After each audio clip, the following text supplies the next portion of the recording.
So this morning we're going to be talking about Zacchaeus. So in honor of Zacchaeus today, the message is going to be short, okay? I'm glad a couple people got that.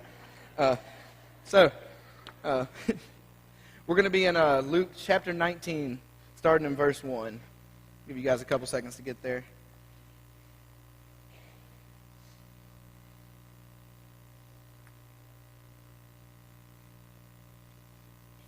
All right, let's read. He entered Jericho and was passing through, and there was a man named Zacchaeus. He was a chief tax collector and was rich. And he was seeking to see who Jesus was, but on account of the crowd he could not, because he was small in stature. So he ran ahead and climbed up into a sycamore tree to see him. For he was about to pass that way. And when Jesus came to the place, he looked up to him and said, Zacchaeus, hurry down, for I must stay at your house tonight. So he hurried and came down and received him joyfully. And when they saw it, they all grumbled, He has gone to be with the guest of a man who is a sinner. And Zacchaeus stood and said to the Lord, Behold, Lord, the half of my goods I give to the poor, and if I have defrauded anyone or anything, I restore it fourfold. And Jesus said to him, Today salvation has come to the house, since he is the son of Abraham, for the Son of Man came to seek and save the lost. So this message is basically going to be Pastor Tim's message, chapter 2, because it's a contrast to what we talked about last week with the rich young ruler. So some fun facts about Zacchaeus before we get too deep into it. Zacchaeus was a tax collector mainly, but not only was he a tax collector, he was the chief tax collector. The chief tax collector was basically the guy that he had a whole entire area to him where the tax collectors would have just a certain area. So basically Zacchaeus was the tax collector to the tax collectors. So he would take the money from the tax collectors that took the money from other people. So he was rich. And we talked about last week, Pastor Tim talked about, the rich young ruler was considered rich, and he was considered wealthy, and he was considered blessed. When you were rich in this time, you were considered blessed. But people didn't consider that with Zacchaeus. They considered Zacchaeus to be a crook and that his money was not a blessing. Obviously, if I went to the bank and robbed it and said, man, I got a lot of money, I'm blessed. I don't think anyone considered me blessed for having that much money at that point. So the first point we're going to look at, I'm going to get my first point up there, is that we need to realize that in our spiritual journey, we start off as lost. And we're going to focus on the first two verses here. It says this. He says, He entered Jericho and was passing through, and there was a man named Zacchaeus. He was a chief tax collector and was rich. He was seeking to see who Jesus was, and on the account of the crowd, he could not, because he was small in stature. So we're going to stop right there. So right away, we get to see the spiritual conflict of where Zacchaeus is at this point. And Zacchaeus is a tax collector, so we know right there off the bat that he is a sinful man. He is someone that is as simple as it can get. A tax collector is just, I've been trying to think of a great way to compare it to what a tax collector would be nowadays. Who's someone that takes all of your children? How about that? Your parents, your children are tax collectors to you. They take all of your money. But except you actually love your children. They didn't love the tax collectors that much. So the first point being lost is that we need to realize is that in our spiritual journey, we need to realize that we start off not knowing who Jesus is. We are born sinners. We are born into a world where we are just completely in opposition of God.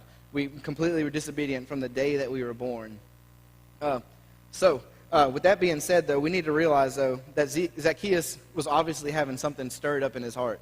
For him being short, it's funny, there's the kids song, and everyone's was begging me, hey, for an open, how about you just sing the little Zacchaeus song? And I was like, absolutely not. But we need to realize, though, that Zacchaeus, he started doing something. Something started stirring in his heart. He started realizing after a while, he's like, man, I'm not doing what I should be doing. This is a man that's constantly just stealing money from people, and he's rich. He can have anything he wants. He's got the fattest calves. He's got nice goats. He's got that fine goat milk stuff. He doesn't drink cow milk like us peasants. He drinks goat milk probably. But we need to realize, though, that when we're lost, we need a Savior. We need something to be able to fill that void. I've always liked to use the thing, there was a picture. There was a picture of a heart, and right in the center of the heart was a puzzle piece. And it was saying that the heart can't be complete until that puzzle piece is fixed. And that puzzle piece is Jesus. And so what Zacchaeus was seeing is he's hearing stories about this man. Jesus is on his way. He's going through Jericho. We know the story of Jericho in the Old Testament. So we know a little bit about this town just based off of the story of Jericho. We know that they used to have a wall, at least. We don't know much about other than that. But So what we see here is that, Zacchaeus has probably been hearing these stories about Jesus healing people, teaching, preaching, and doing all of these great things. And he knew that Jesus was going to be coming to his town, because this was Jesus' journey.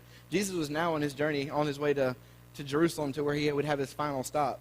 So Zacchaeus was curious. He heard this. And as Christians, we hear these things. We hear everything that we need to hear about who Jesus is, and we're fully equipped to be able to share that. But all right, so the first point is really short, because that's common knowledge. We know that we're lost without Jesus. Now we're going to go quickly to the second point. I'm already moving along. You guys are, wow, he's already on point 2, but I have 17 points, okay? No, I'm just kidding. So the second point is sought. So now we know that, when we're lost, we have to seek something. When you're lost, how many of you guys as a kid, or, I think anyone can ever do that. For me, at least, like, how many of you guys, kids in here, how many of you guys have been lost in Walmart? Like, you look down, your parents are gone, and you can't find your way. It's the worst. And, like, my mom and dad would always have to, like, call me on the speaker. They'd go up to the register and they'd be like, we need Richard Shoftstall on aisle 3. And I'd be able to find my mom that way. But in our nature, we're naturally bound to get lost from where we're going. We're naturally bound to get off the path. We're naturally bound to just not be able to keep our eyes straight. Like, it's almost impossible to be able to say, as a Christian, we can just walk that straight and narrow path. Everyone hears that cheesy word, that straight and narrow path, but it's almost physically impossible to do that. But in this case, we're going to read here in chapter 3 and 5, we're going to see that now that Zacchaeus knows that he is lost, he knows that Jesus may be the answers to his life. He's going to start seeking out. He's going to start seeing who Jesus is. So you can follow along in verses 3 to 5. And he was seeking to see who Jesus was, but on account of the crowd he could not, because he was so small in stature. So he ran ahead and climbed into a sycamore tree to see him, for he was about to pass that way. And when Jesus came to the place, he looked up and said to him, Zacchaeus, hurry down and come, for I must stay in your house today. So we see that he is trying to seek out Jesus. It's like there's not much other than him trying to see Jesus. It's like a guy like this short just trying to like hop up, and he's looking around. He's trying to find Jesus, and he hears him and he knows what's going on. Jesus is probably doing something great at this point. Like he's a pretty cool dude. Like Jesus was always doing something great. Like we can't do as many great things as Jesus did, but so I'm assuming that he was probably in the crowd. A couple of chapters before, he healed a blind beggar, like not too long ago before this. So like Jesus was in this full-blown motion of, I'm going to make a statement. I'm going to make sure people know who I am as I go up to get into Jerusalem. So as he's seeking Jesus, he's like, okay, let me see him. And, we can use a nice little imagery here is that, sometimes we seek God and like we put so much stuff in front of us. We put so much temptation, so much sin, so much just burdens in front of our lives that we can't see Jesus, and he's standing right here in front of us. So we have to get up into a sycamore tree. It's not really that great of a analogy, but like it's real. It's that when we're seeking God, like we tend to put so much stuff in front of us. We tend to put so much sin and problems and all that. Then we wonder where God is, and we say, God, where are you? But we don't realize that it's us that's blocking him out. He's not blocking us out. It's us putting this junk in front of us. But it was really cool to see that Zacchaeus, like, a tax collector is one of the most most well-known people in town. Like he's got a status to uphold. Like he's a Jewish man, and Jewish men wouldn't talk to Gentiles. Jewish men, they have that that fine, like, look at me kind of thing going on to them here. But Zacchaeus was different. He was like, what? I may have a terrible reputation. Like he also has a terrible reputation, but he also has that like he's famous basically. Like he's not famous for a good reason. It's like like. I don't know. I'm not even going to try to name a famous person that's not popular, but it's like an oxymoron. But like Zacchaeus could have said, well, I have a reputation to uphold. If I want to see Jesus, I'll just wait until later on. I'll sneak into the shadows wherever he stays tonight. I'll creep up on him and I'll follow him to wherever he stays, and I'll like knock on the door at 11 o'clock at night and be like, yo, Jesus, tell me about you. But no, what he did, he was like, I'm going to make this public announcement. So I'm assuming that the sycamore tree wasn't too far from where the crowd was at, because they saw him climb the sycamore tree. And I just can't help to imagine like a hobbit from the Lord of the Rings like climbing up a tree or something like that when I think of Zacchaeus. He's probably like 5'3". Like he's probably not as short as we'd really think he was. But anyways, like so he made this public, guys. He made it when he was seeking out Jesus. He He made everybody know that he was what he was doing. This is not normal for a Jewish man to say, this guy that they thought was the Messiah. Like, all the Jewish people were like, this dummy's not the Messiah. This Jesus guy, he's just another false prophet. He's just a teacher. That's all he is. He's not the Messiah. Our Messiah is going to go and be able to throw over the government. Our Messiah is going to start a war. Our Messiah is going to take over the whole entire Roman Empire. But that's not what Zacchaeus saw. Zacchaeus saw Jesus as who he was, and that was a humble servant. He saw that that Jesus was coming to save this world, and Zacchaeus wanted a part of that. And part of the rich young ruler story was that the rich young ruler, it's kind of a tongue twister if you say it too fast, but the rich young ruler wanted a part of Jesus. He's like, Jesus, I want you. I want everything that you have. Tell me what I need to do. And he said, well, give everything you have. And rich young ruler was basically like, what else can I do? You know, like, hey, can I do something else? Like, how about I give someone $20 on the side of the road? Is that good enough to follow you? But what Jesus said is, no, you have to give everything you have. Every part of your body, every heart, every mind, every soul, everything you have, you need to give to me. And that's hard.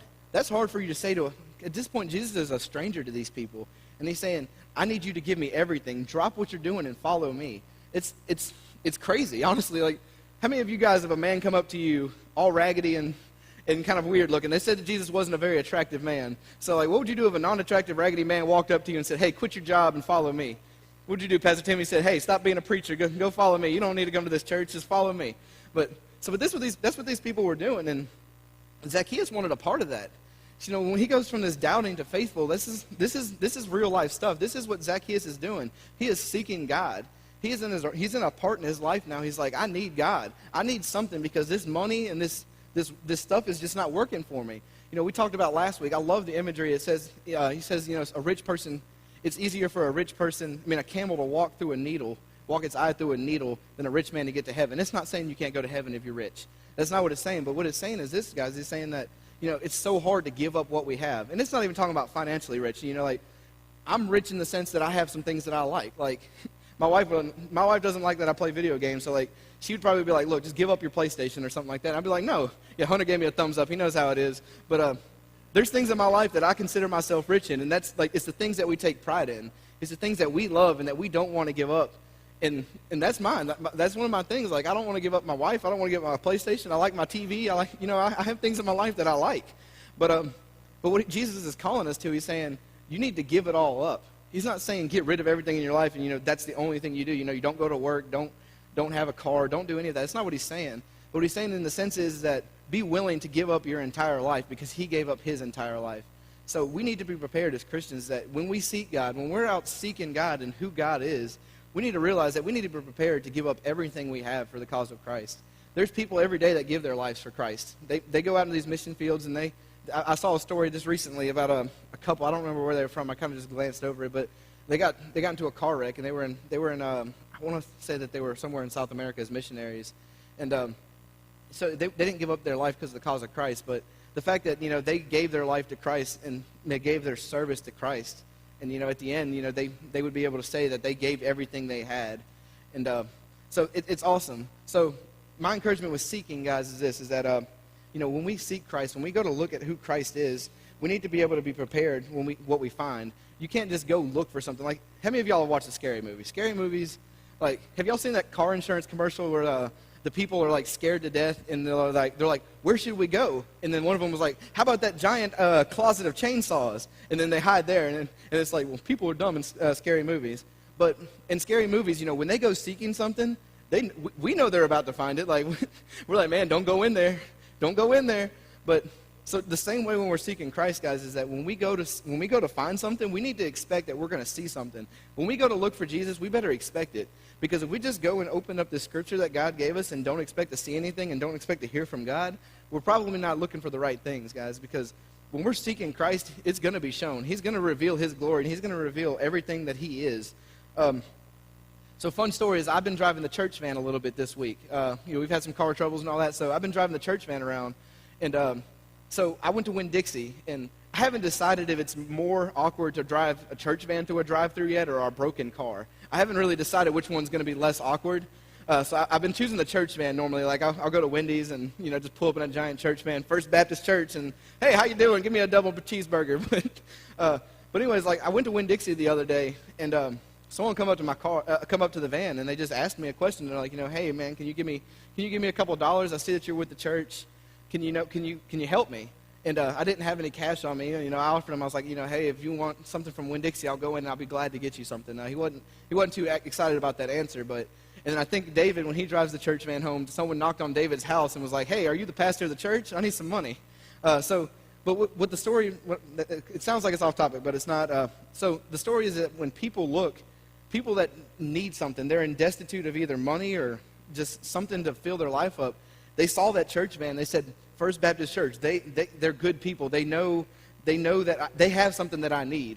And whether it be just simply asking me for money, it's something that I realized. I was like, they're seeking out something, and they see that this is a church, and they know that I could possibly help them. And we need to realize, people, like, church, that's us. When we should be First Baptist Church, we shouldn't have to drive around in a church van just for someone to know that we're followers of Christ. Everywhere we go, everything that we do, people should be able to say, that's First Baptist Church. That's a Christian right there. I don't believe that the church is like this building. The church is the body of Christ. But, when people are seeking, we need to be a refuge that they can seek. I tell the youth all the time, my biggest fear is that someone says, oh, I didn't know you were a Christian. Because that would break me to pieces, because I try to live my life where people would know that. But, so anyways, I went a little bit longer on point 2. I'm sorry. I thought if y'all thought all those points were going to be short as one, I'm sorry. But, so anyways, and now we're going to go into this final point right here, and it's going to be found. So first we've had lost, we've had sought, and we've had found. And we're going to read the last parts right here, 6 through 10. So he hurried and came down and received him joyfully. And when they saw it, they all grumbled. He has gone to be a guest of a man who is a sinner. And Zacchaeus stood and said to the Lord, Behold, the Lord of my gods, I give to the poor, and if I have defrauded anyone or anything, I restore it fourfold. And Jesus said to him, Today salvation has come to the house, since he is the son of Abraham. For the Son of Man came to seek and save the lost. So this is where the story really changes compared to the rich young ruler. This man just gave everything he had. Let's think about that. He said that when I tell you that he was the chief tax collector, like if someone owed $20 in tax, he took $80. Let's just say it like that. So like that's a $60 profit that he pockets for himself, and he takes it from the people that take the money. So what he says here is that there's obviously a change of heart. He has found Jesus, and it automatically drew to an action. The rich young ruler said, "I don't want to give any of that up. I'll follow you. I'll pray. I'll be a Christian. I'll say that you're the Messiah. I'll do everything you need, but just please don't take my money. Please don't take my house. Don't take my goat milk. Please don't take it." But what Zacchaeus said is that, look, I'm going to give up. First of all, I'm going to give half my money to the poor. Half of it I have right there. And then at first when I was reading, I was like, okay, so he's halfway there. But then he hits me with that. He's like, then whatever I stole from somebody, I'm going to give it back to him fourfold. So if he stole $40 from someone, he's going to give him times 4 of that. So he gave up everything he had, and he's like, that's what I want to do. And clearly, I'm not sure he stopped his job. He's probably poor at this point, but he's actually rich in spirit. And my favorite thing is this, is that when Jesus told him to come down from the tree, it wasn't like Zacchaeus, like have you ever spotlight, who's ever gone coon hunting? Like, that was the thing in Mississippi. Like, we'd shine coons up in trees and stuff like that, and, you just see them and they stare at you. Or if you're illegally shining deer at nighttime, they all just stare and they stop. Like, to me, like, if Jesus was to call Zacchaeus out in front of that crowd, Zacchaeus, I would have just thought would just been like, just froze and pretend like he wasn't up in the tree. But Zacchaeus was up in that tree, and when Jesus said, "Come down, Zacchaeus," Zacchaeus wasn't like, "Look, I wasn't looking at you." Zacchaeus said, "I'm hurrying down." Like, that dude, he's obviously wasn't too far up the tree. I don't think he's probably too short to climb too high. But it was really cool to see that when Jesus said, "Come down, Zacchaeus," he hurried down. He didn't like climb down. Like, that dude probably jumped out of the tree, broke a leg or something. I don't know what he did, but he come down from that tree because he saw Jesus as this alternative. He was lost, he was now seeking, and now he was found. He said, "I want you, Jesus. I want to be able to follow you. I want to be able to give everything I have for you." And it was a big step in his life because it was like, he goes from this to that. And it's awesome to be able to see the change that Christ can have in somebody. But this is a big thing here, though, is that this is what Jesus was about. This is what Jesus was preaching and teaching. He was showing that people from all races, all like backgrounds, every job, any person, Jesus was for them. Because the Jewish people, even after Christ died and resurrected, they still had a big problem. They're like, look, okay, Jesus was the Messiah, whatever, but it's only for us. We're God's chosen people. This isn't for those Gentiles. These aren't for the people that aren't Jewish. So Jesus was proving, he's like, look, this is for everybody. I don't care if you're a fisherman. I don't care if you're a tax collector. He didn't care if you were a prostitute. He came to save souls, and that's what Jesus was about. And it was so cool to be able to see Jesus like take someone like this is probably the most hated person in the whole entire world back then. Let's be honest. And obviously, it's so sad that you see that these Jewish people, they grumbled. They were like, oh man, Jesus, this so-called Jesus is going to sit with the sinners. He's going to stay the night at Zacchaeus' house. Like, they just thought that was stupid. And like, in my mind, I'm like, yeah, Jesus, you do that. Look, because we need that realization that, there's people in our lives that need Jesus. And if we like surround ourselves with nothing but people that don't need Jesus, that already have Jesus, like, there's no furtherment of the kingdom there. Like, there's a fine line to like between hanging out with someone that's not a good influence on you and then you being a good influence on somebody else. We talk about that in youth a lot because that's a big topic, is that we want to be able to bring people up without them bringing us down. But this is what Jesus was all about, guys. And we look at this and we say, I may be lost, I may be sought, and I may be found. And I'm gonna share a cool story. If you like football, you might like the story. The girls may fall asleep during this, but so I'm a big sports guy. Like I keep up with like just about every sports. I don't keep up with baseball that much, and I get a lot of hate around there for that. But I watch baseball if I'm trying to take a nap or something like that. I like playing it. It's just not fun to watch. But I could probably like my dream as a kid and like maybe future on like if I get kicked out of church or something like that, I may go be a sports analyst somewhere. But so like this week, if you keep up with the NFL, this week is the free agency week. This was the week that people leave their old team and they go find a new team. And I kept up with that probably more than I should this week. I probably could have prepared my lesson a lot quicker if I wasn't keeping up with, because every time I'd go to like read and it'd be like breaking news, and then I would get distracted. But I got to thinking about it. I was like, the free agency is a lot like this story. The free agency is like this: there was a couple guys, a guy named Paul Richardson Jr. He played for the Seahawks. He was a wide receiver. He had this is his second year like playing well. He had like in 2 seasons he's had like 58 catches. In a season that's not a lot. But and there's a tight end named Eric Ebron that just got released from the Lions. He's had more receptions and touchdowns in the past 2 years than this dude has. But Eric Ebron hadn't found a home yet, but Paul Richardson did. And I thought about the gospel and how it is in our lives is that for Paul Richardson, this dude just got like a 4 to 5 year, like $60 million contract. And I'm like, this dude hadn't even proved that he can play yet. And if we all know about the Kirk Cousins situation, if you keep up with football, like Kirk Cousins just got paid like major money. And like he did okay with the Redskins, but anyone was willing to pay for him. Everybody wanted Kirk Cousins. Like, everybody was like, hey, I want that man. Like, if we don't have a quarterback, that's our guy. And we think about the gospel story. It's like this, guys, is that, number one, like Paul Richardson, we're not worthy. We haven't proved to anything that we're worth the money that we're going to get paid. We haven't done anything to be able, we've done a little bit, but we haven't done a lot. But free agency is a lot like this, is that, the NFL teams is the gospel, and then we're the free agents. We're looking for a place to play. We're looking for a job. And these free agents, it's a rough world. They go visit places, and like, if y'all are the Saints fans, you're probably like crossing your fingers that they don't sign Ndamukong Suh because he like steps on people's heads and he wants like $20,000 million a year. But so like it concerns me. It's like we shouldn't pay someone that much to be able to do the way that he acts. Like Ndamukong Suh is the perfect story. It's like he wants all of this money. He wants everything he wants, and then people are going to pay for it, even though he doesn't deserve it. I don't think he does. And I told Pastor Tim about it, and he was like, "What are they doing?" But think about what Jesus did for us, guys. Is that the gospel was the plain and simple story is that we were born sinners. We weren't deserving of anything. And Jesus said, look, I want to give you a $20 million contract for 1 year. Like he said, I want everything you have. I want your talents. I want your skills. I want your spiritual gifts. I want everything you have. And I want you to be able to use it to glorify me. And that's the call of the gospel. And that's what Zacchaeus is saying here. So if we want to be able to say that, we go from doubtful to faithful. I love this sermon series. When he asked me to do this, I was like, thank you, Lord. But so the question is this, guys, is that who are you? You have two choices. You could be the rich young, I don't know why I say rich young, but rich young ruler, or you can be Zacchaeus. You can say, God, I'll come to church on Sundays. I'll come to prayer meetings on Wednesdays. I'll come to youth on Wednesdays. I'll read my Bible when I'm upset. Or you can be like this. You can say, God, I want you to have everything I have. I want you to be able to take me and mold me into the person you are. If you come to Brother Ernie's funeral Thursday, I just sat there in the back. I got to know Brother Ernie just for, like a couple months. And I saw the joy in his face. I saw the joy in his life. Me and Helena's got like a little video on her phone of him dancing, and like it was awesome. And Miss Rosie might not like the story, but I thought it was great.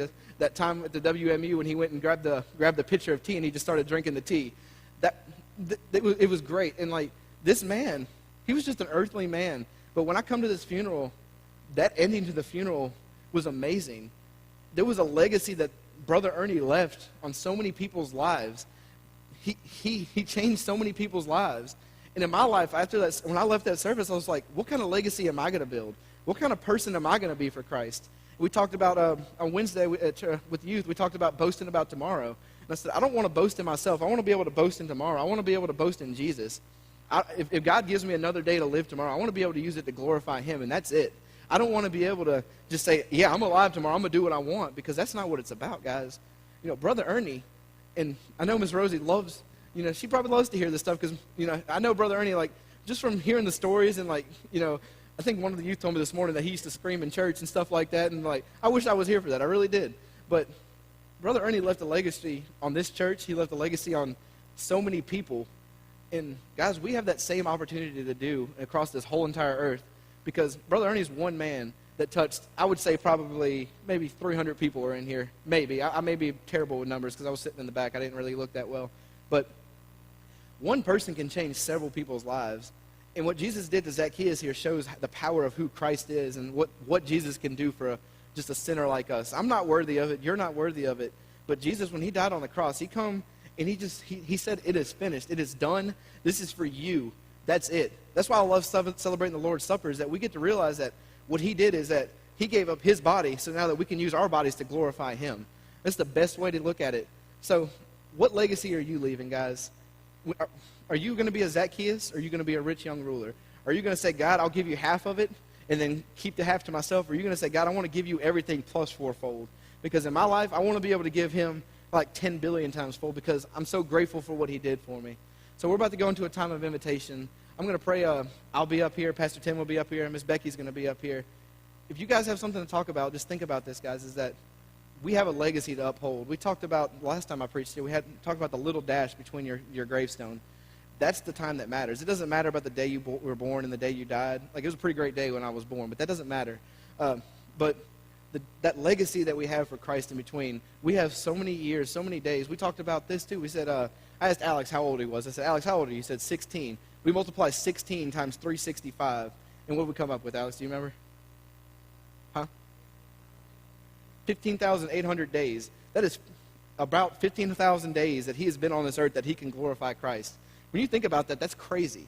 You can think about like how many days you are here and that you have that chance to glorify Christ. So as we pray, guys, just what's your legacy? What's your legacy in Christ going to be?